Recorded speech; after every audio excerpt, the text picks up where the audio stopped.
Hello and welcome. I'm Anand Naidu. Thanks for joining us. We begin in Ukraine, where the interim government has issued a warrant for the arrest of the country's fugitive president.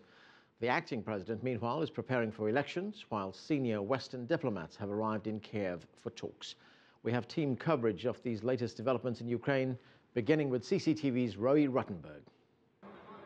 Ukraine's interim president has big shoes to fill, and at a critical time, with not just Ukrainians, but the world watching to see in what direction he'll take the country. The parliamentary speaker, given presidential duties by the legislature, vowed to push ahead with elections. Starting Tuesday, Ukrainians will be able to put forward their candidates for the top job in the country.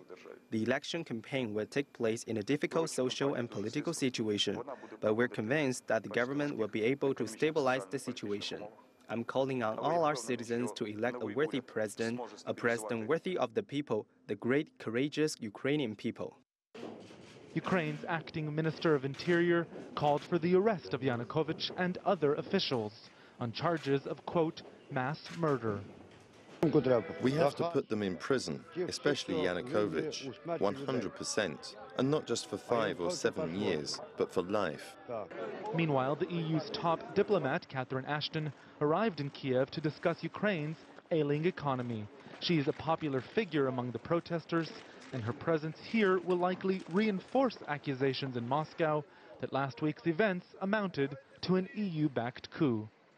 Moscow has recalled its ambassador from Kiev for, quote, consultations. Russian Foreign Minister Sergei Lavrov has accused the opposition in Ukraine of seizing power and refusing to disarm. For its part, the White House has urged the Kremlin not to consider a military intervention in what is technically Russia's backyard.